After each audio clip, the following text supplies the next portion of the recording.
Lectio Divina. Lectio Divina. Lectio Divina, une émission pour méditer, prier et vivre la parole de Dieu au quotidien. Lectio Divina. Lectio Divina.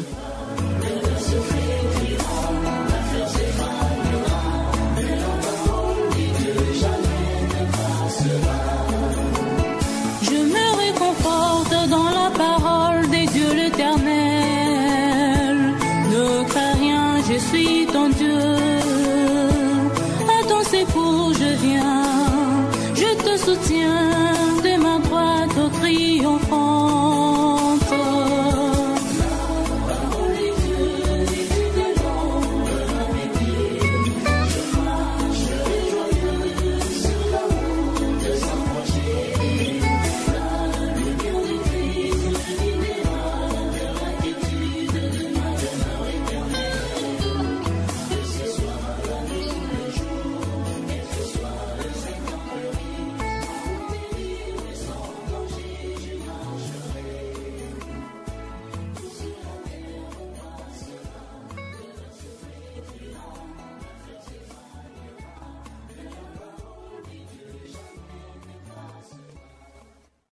Chers auditeurs et auditrices, amis fidèles de l'émission Lectio Divina, bonjour.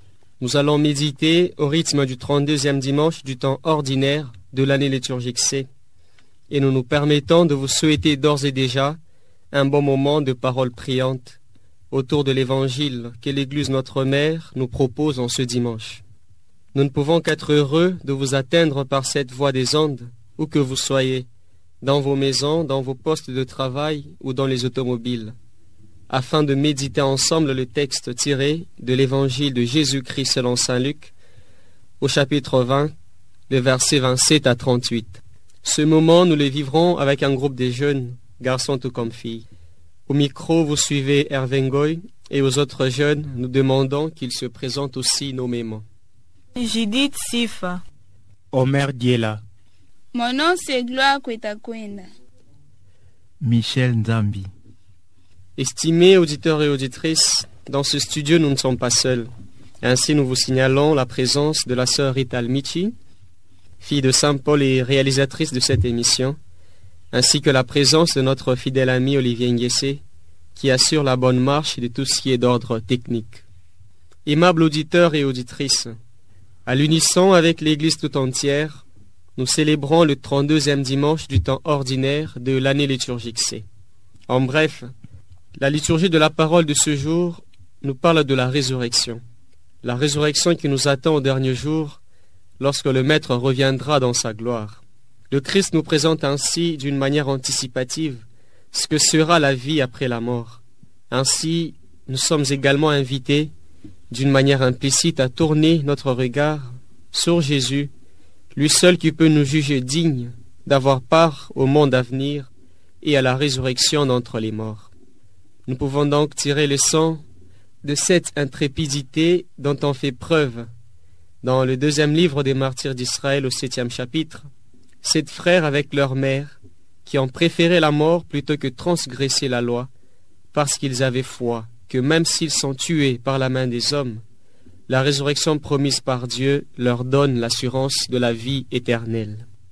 Estimés auditeurs et auditrices, avant de poursuivre notre Lectio Divina, invoquons ensemble l'assistance de l'Esprit Saint à travers un chant, pour qu'il nous guide et nous assiste durant ce temps de partage.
Chers auditeurs et auditrices, nous entamons la première partie de notre Lectio Divina qui est appelée Lectio, c'est-à-dire la lecture.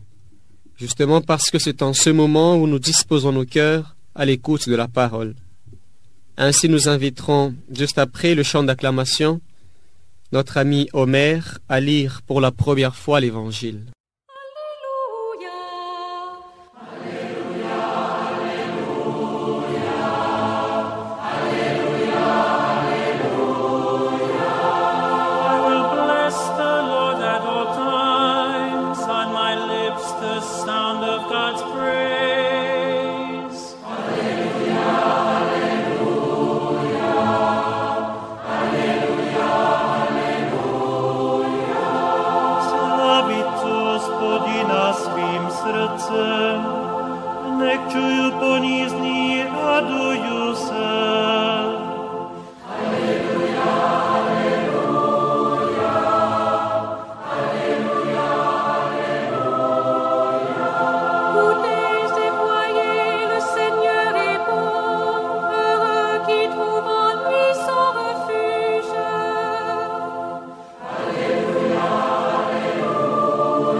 Évangile de Jésus-Christ selon saint Luc, au chapitre 20e, le verset 27 à 38. En ces temps-là, quelques Sadducéens, ceux qui soutiennent qu'il n'y a pas de résurrection, s'approchèrent de Jésus et l'interrogèrent. « Maître, Moïse nous a prescrit, si un homme a un frère qui meurt en laissant une épouse mais pas d'enfant, il doit épouser la veuve pour susciter une descendance à son frère. Or, il y avait 7 frères, le premier se maria et mourut sans enfant. De même les deuxièmes, puis les troisièmes épousèrent la veuve, et ainsi tous les 7. Ils moururent sans laisser d'enfant. Finalement, la femme mourut aussi. Eh bien, à la résurrection, cette femme-là, duquel d'entre eux sera-t-elle l'épouse, puisque les 7 l'ont eu pour épouse? Jésus lui répondit, les enfants de ce monde prennent femme et mari, mais ceux qui ont été jugés dignes d'avoir part au monde à venir et à la résurrection d'entre les morts ne prennent ni femme ni mari, car ils ne peuvent plus mourir.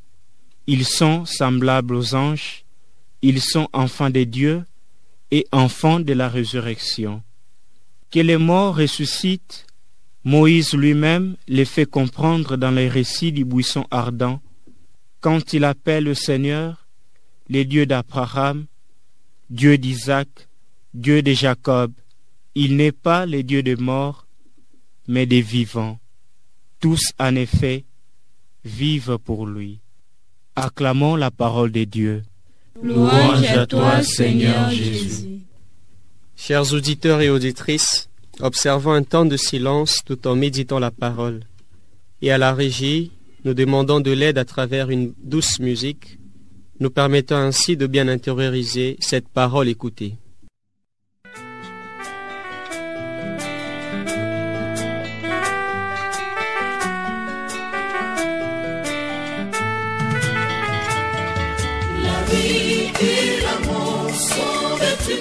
Inévitable pour l'homme.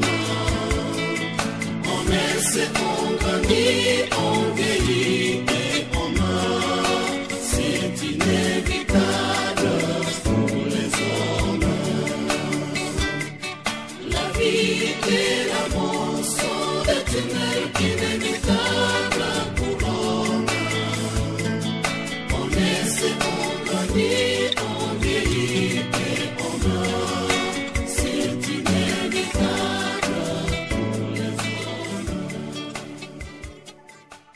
À l'instant, nous demandons à chaque participant de lire la partie de l'Évangile ou le verset qui les marque davantage et qui va ainsi orienter son partage et sa prière tout au long de notre méditation. En ces temps-là, quelques Sadducéens, ceux qui soutiennent qu'il n'y a pas de résurrection, s'approchèrent de Jésus et l'interrogèrent. Les passages qui m'ont touché est Jésus leur répondit. Les enfants de ce monde prennent femme et mari, mais ceux qui ont été jugés dignes d'avoir part au monde à venir et à la résurrection d'entre les morts ne prennent ni femme ni mari, car ils ne peuvent plus mourir, ils sont semblables aux anges. Les enfants de ce monde prennent femme et mari, mais ceux qui ont été jugés dignes d'avoir part au monde à venir et à la résurrection d'entre les morts ne prennent ni femme ni mari. Le verset qui m'a touché, il n'est pas le Dieu des morts, mais des vivants. Tous en effet vivent pour lui. Chers auditeurs et auditrices, ce retour nous plonge dans la deuxième partie de notre Lectio Divina. Au cours de celle-ci, il sera question de partager sur ce que le verset a apporté en nous. À présent, chacun des participants va partager sur ce qu'il a compris de cet évangile. Pour m'approprier de cette lecture de façon beaucoup plus concrète, je préfère identifier ma personne à celle des Sadducéens, c'est-à-dire à ceux qui viennent interroger Jésus. Et la personne du Christ, je l'identifie à celle de mon prochain et de toutes les personnes avec qui je vis, toutes les personnes que je rencontre sur mon chemin. Personnellement, je trouve la question que le Sadducéen pose à Jésus, non pas seulement qu'il la pose pour connaître ou parce qu'ils veulent apprendre, mais aussi et surtout parce qu'ils veulent piéger Jésus ou lui faire du mal. Certes, je peux spontanément condamner leur attitude. Néanmoins, lorsque je me regarde, je ne suis pas différent d'eux, puisqu'il m'arrive aussi de piéger l'autre. Et mon piège, je le situe à deux aspects. Le premier, c'est le type de piège qui peut également être compris comme ma nonchalance ou le manque de mon intervention en voyant l'autre se diriger vers l'erreur. D'ailleurs, au lieu de tenir compte de la dimension communautaire du salut, je les laisse s'enfoncer davantage. Le deuxième aspect, c'est que quelquefois, j'utilise les moyens qui sont bons en soi pour tromper la vigilance de l'autre et l'induire ainsi en erreur. C'est ce qu'ont fait ces Sadducéens, puisqu'ils semblent se référer à la loi de Moïse. Malheureusement pour eux, ils font face au Christ qui a la maîtrise et la connaissance parfaite des Écritures. Puisse le Seigneur me donner la grâce afin de ne plus tendre le piège à mon prochain, en voulant son malheur, sa chute ou son mal, car l'amour ne fait point de mal au prochain. Romains 13, 10. Et ce prochain, quel qu'en soit son niveau de connaissance, même si il ne sait pas bien discerner le vrai du faux, le bien du mal, mais que je ne puisse pas vouloir son mal. La réponse de Jésus aux Sadducéens est une grande interpellation pour moi aujourd'hui parce que le Christ m'invite à la conversion totale. En effet, je me rends compte que des fois ma vision de la résurrection n'est pas différente de celle des Sadducéens. Surtout lorsque je suis dominé par le désir et le goût de vivre sur cette terre sans m'efforcer à grandir dans la foi en Jésus-Christ. Pourtant, Cette vertu me met en présence de Dieu, Père et amour, qui se relève en son Fils, Jésus-Christ, qui est venu me sauver. Par sa mort et sa résurrection, Jésus me rappelle que je dois chaque jour mourir au péché pour ressusciter avec lui. Cette puissance de la résurrection m'encourage à me préparer du jour au jour à travers l'écoute et la méditation de la parole de Dieu, à comparer ma vie avec les commandements de Dieu pour m'attacher de plus à Dieu qui m'appelle à la vie éternelle, une vie de gloire et de louange. Je sens le besoin de me détacher des biens terrestres pour m'enraciner en Dieu et puisse être jugé digne de ma vocation chrétienne qui est la sainteté. Aujourd'hui, la parole de Jésus a fait grandir en moi la conviction que la résurrection est une vie qui commence ici-bas et se poursuit dans l'au-delà. Telle est mon espérance chrétienne. Chers frères et sœurs, il n'y a pas très longtemps, le dimanche dernier, nous avons célébré la fête de la Toussaint. Tous ceux qui ont été persécutés pour le Christ et ceux qui ont bien vécu, que ce soit ceux que l'Église reconnaisse ou pas, ont été élevés au rang des saints. Sur ce, je nous invite aussi, nous qui sommes encore vivants, de fournir cet effort afin de parvenir à cette sainteté dans les jours à venir. Aujourd'hui, en méditant sur ce passage de l'Évangile, je comprends directement que le Christ aide les Sadducéens à sortir de leur ignorance. Les Sadducéens sont des Juifs qui ne croient ni à la résurrection de la chair, ni à l'existence des anges et des esprits. Ces gens ont une mauvaise conception de la résurrection. Ils pensent que la résurrection est comparable à la vie actuelle. Pour eux, la résurrection est une continuité de la vie présente, une vie où il faut se marier et avoir des enfants. Preuve même, ils s'intéressent simplement de ce que Moïse leur avait dit, tout en donnant l'exemple d'une femme qui avait perdu son mari et qui a été épousée par tous les frères de son défunt mari, chacun à son tour. Ces Sadducéens ne se limitent pas par là, jusqu'à poser la question au Christ sur lequel d'entre eux sera l'époux de la femme lors de la résurrection. Mais Jésus leur fait comprendre en disant que ceux qui ont été jugés dignes d'avoir part au monde à venir et à la résurrection d'entre les morts ne prennent ni femme ni mari. La leçon morale que je peux donc tirer de ce passage est celle de ne toujours pas comparer le monde à venir à une suite du monde actuel. Je dois comprendre que la vie dans l'au-delà est une vie des anges. Après la mort, ceux qui survivent vivent comme des anges.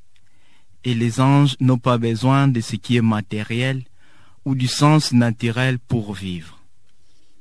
À travers ces versets, le Seigneur Jésus me rappelle que Dieu est au-dessus de tout. Il est la vie éternelle et l'origine même de ma vie. Je suis appelé à vivre pour lui et en lui. Comment? En cultivant une confiance totale en Jésus, son Fils, maître de la vie et vainqueur de la mort. Cette croyance devient une force qui me motive à bâtir mon existence sur la fidélité de Dieu. Une fidélité fondée ni sur la présence d'un royaume politique, ni sur la prospérité et la descendance sur cette terre, mais plutôt sur l'amour que ce Dieu vivant a pour toute l'humanité. Je crois fermement que Jésus m'invite, comme son disciple, à vivre en enfant de la vie de Dieu, dans mes paroles et mon agir. Une telle vie m'engage à éviter les péchés tels que l'indifférence, l'exclusion et l'orgueil pour aimer en vérité et grandir dans l'humilité et l'appréciation des autres. Chers amateurs de la Lectio Divina, la troisième partie de la Lectio Divina dite Oratio, veut que chaque orant ou orante exprime du fond de son cœur sa prière et au besoin ses résolutions à Dieu. À présent, chaque participant va formuler sa prière après avoir écouté, médité et partagé la parole. Seigneur, je te dis merci pour les dons de ta parole qui me rappellent sans cesse le vrai chemin et la vraie doctrine à suivre, parce qu'il m'arrive à maintes reprises de m'opposer à toi en défendant des causes qui vont à l'encontre de tes préceptes et qui m'amènent aussi à piéger mon prochain. Conscient de mon endurcissement de cœur, je demande la grâce de la miséricorde et de la conversion. Amen. Dieu vivant et source de ma vie dans le Christ, j'éprouve une grande joie parce qu'en écoutant et en méditant ta parole, tu me révèles ton grand amour par ton Fils Jésus, mort et ressuscité. Augmente en moi la foi et l'espérance pour mieux vivre ton amour qui fait de moi une créature nouvelle et me rend capable de valoriser et redresser les autres. Éloigne de mon cœur la tendance d'écraser les autres ou de les réduire au silence, car ces défauts étouffent la vie de Dieu en eux. Seigneur, fais que je vive chaque jour en toi, par toi et pour toi, et aussi pour mes frères et sœurs. Amen. Seigneur, aide-moi à comprendre la vraie vie, qui est celle de l'au-delà. Parce que s'il faut que je bénéficie du royaume des cieux, je dois d'abord rechercher les réalités d'en haut, et enfin, tout le reste me sera donné par surcroît. Par Jésus le Christ notre Seigneur. Amen. Seigneur Jésus, Maître ressuscité d'entre les morts, augmente ma foi. Pardonne mon incrédulité, car des fois je me suis mal comporté. Je demande ta miséricorde. De moi-même je ne peux rien faire. C'est pourquoi je demande ton assistance. Conduis-moi tout au long de ma vie terrestre et qu'en vivant sur cette terre, je puisse toujours fixer mon regard sur toi pour hériter le royaume des cieux. Amen. Présentement, chers auditeurs et auditrices, restons dans le calme, savourons le bien fondé de la présence divine à travers sa parole écoutée, méditée, partagée et priée, qui nous a fait comprendre que nous avons une vie à mener après la mort. Gardez toujours cette espérance que le Christ nous donnera la vie éternelle. Chers auditeurs et auditrices, tout ce qui est bien qui finit bien. Nous voilà au terme de notre lecture priante, vécue non seulement ici au studio, mais aussi tant dans vos maisons que partout ailleurs où vous nous suivez. Nous remercions le Seigneur pour le don de sa parole. Nos remerciements sont également adressés à vous, nos chers auditeurs et auditrices, pour avoir été de nôtres tout au long de cette émission. Merci également à nos amis pour leur participation active et manifeste. Nous ne pouvons taire la bravoure de la sœur Ital Michi qui a assuré la réalisation, et à notre vaillant ami Olivier Nguessé, nous disons merci pour le soin et la délicatesse technique. Puisse le Seigneur vous inspirer davantage et faire de vous tous des vrais disciples au service de sa parole, à vulgariser et à annoncer. Chers auditeurs et auditrices, bonne célébration du 32e dimanche du temps ordinaire. Tâchez de ne pas nous oublier pendant vos moments de prière. Au revoir et à la prochaine. Chers auditeurs et auditrices, vous venez de suivre Lectio Divina, une émission réalisée par les filles de Saint Paul. Merci, au revoir et à la prochaine.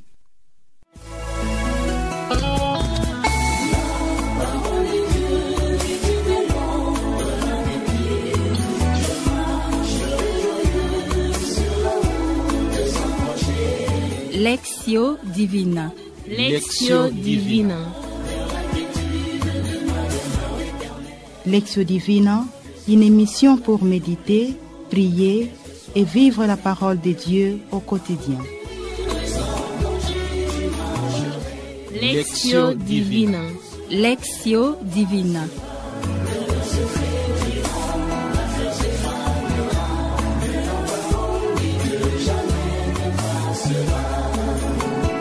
Je me réconforte dans la parole des dieux l'Éternel. Ne crains rien, je suis ton Dieu. À ton secours je viens.